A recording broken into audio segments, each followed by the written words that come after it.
एक बार एक अमीर आदमी कहीं जा रहा होता है तो उसकी कार खराब हो जाती है।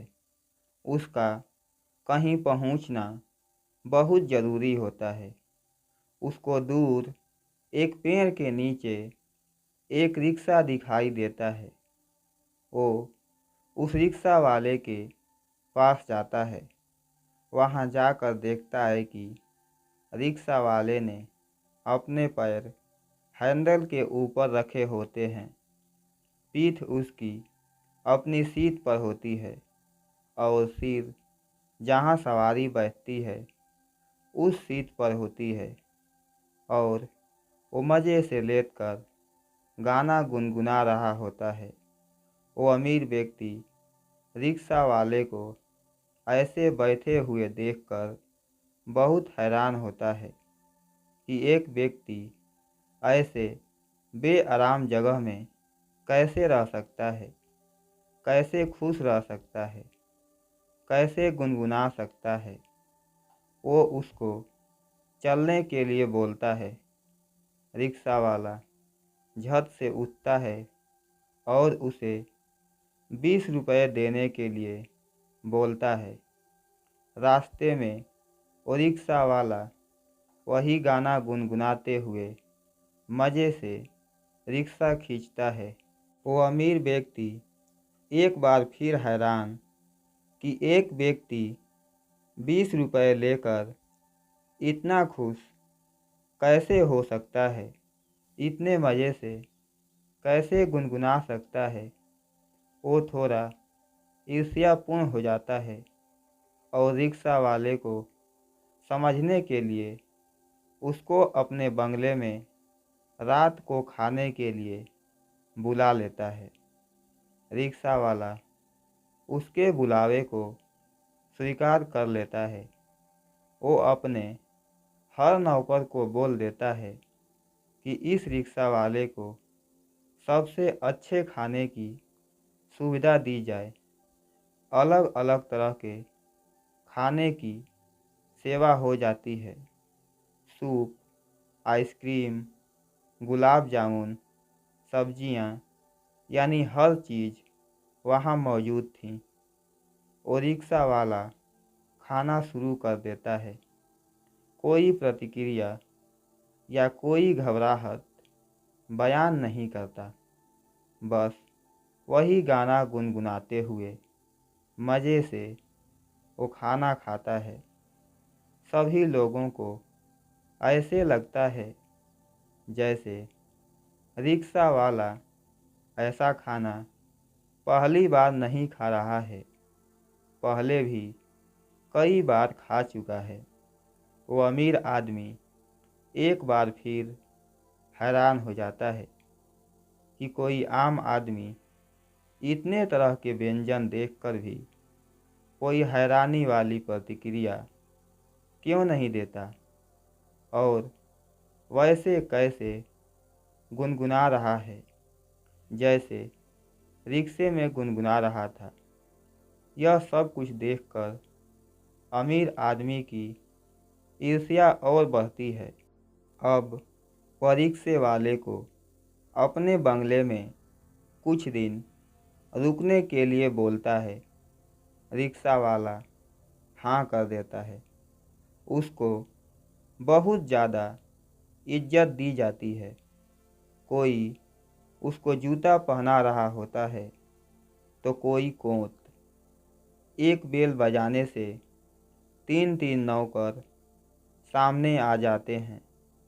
एक बड़ी साइज की टेलीविज़न स्क्रीन पर उसको प्रोग्राम दिखाए जाते हैं और एयर कंडीशन कमरे में सोने के लिए बोला जाता है। अमीर आदमी नोट करता है कि वो रिक्शा वाला इतना कुछ देखकर भी कुछ प्रतिक्रिया नहीं दे रहा है। वो वैसे ही साधारण चल रहा है जैसे वो रिक्शे में था, वैसे ही गाना गुनगुना रहा है जैसे वो रिक्शे में गुनगुना रहा था।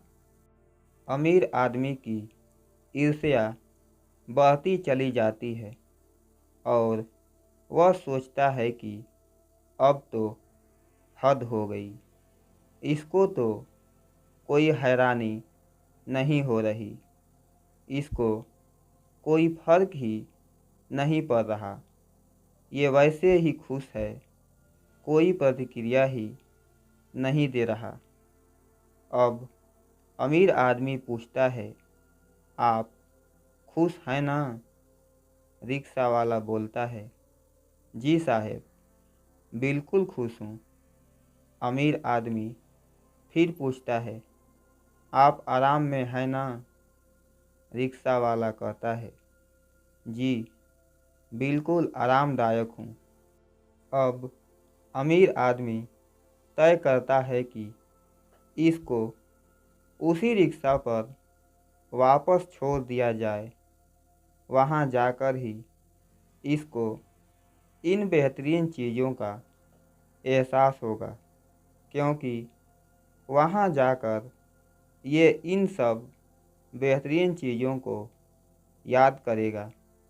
अमीर आदमी अपने सेक्रेटरी को बोलता है कि इसको कह दो कि अपने दिखावे के लिए कह दिया कि आप खुश हो, आप आरामदायक हो, लेकिन साहब समझ गए हैं कि आप खुश नहीं हो, आराम में नहीं हो, इसलिए आपको उसी रिक्शा के पास छोड़ दिया जाएगा।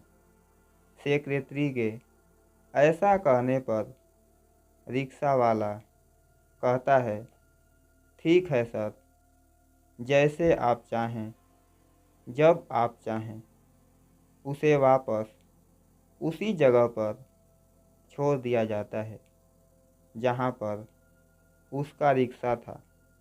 अब वो अमीर आदमी अपने गाड़ी के अंदर से उसे देखता है।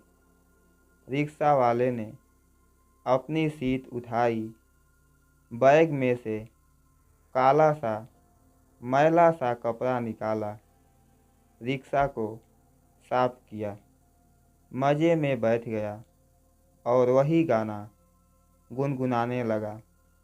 अमीर आदमी अपने सेक्रेटरी से पूछता है कि चक्कर क्या है, इसको कोई फर्क ही नहीं पड़ रहा, इतनी आरामदायक वाली, इतनी बेहतरीन ज़िंदगी को ठुकरा कर वापस इस कठिन ज़िंदगी में आना और फिर वैसे ही खुश होना, वैसे ही गुनगुनाना। फिर वो सेक्रेटरी उस अमीर आदमी से कहता है, सर, यह एक कामयाब इंसान की पहचान है। एक कामयाब इंसान वर्तमान में जीता है, उसको मनोरंजन करता है और बढ़िया ज़िंदगी की उम्मीद में अपना वर्तमान खराब नहीं करता। अगर उससे भी बढ़िया ज़िंदगी मिल गई तो उसे भी वेलकम करता है, उसको भी मनोरंजन करता है, उसे भी भोगता है और उस वर्तमान को भी खराब नहीं करता। और अगर ज़िंदगी में दोबारा कोई बुरा दिन देखना पड़े तो भी उस वर्तमान को उतने ही खुशी से, उतने ही आनंद से, उतने ही मज़े से भोगता है, मनोरंजन करता है और उसी में आनंद लेता है। असल में जीवन की क्रूर सच्चाई ये है कि कामयाबी आपके खुशी में छिपी है। सदैव प्रसन्न रहिए, जो प्राप्त है वही पर्याप्त है। मेरे प्यारे दोस्तों, इस कहानी से हमें क्या सीख मिलती है, आप अपनी राय कमेंट बॉक्स में दे सकते हैं।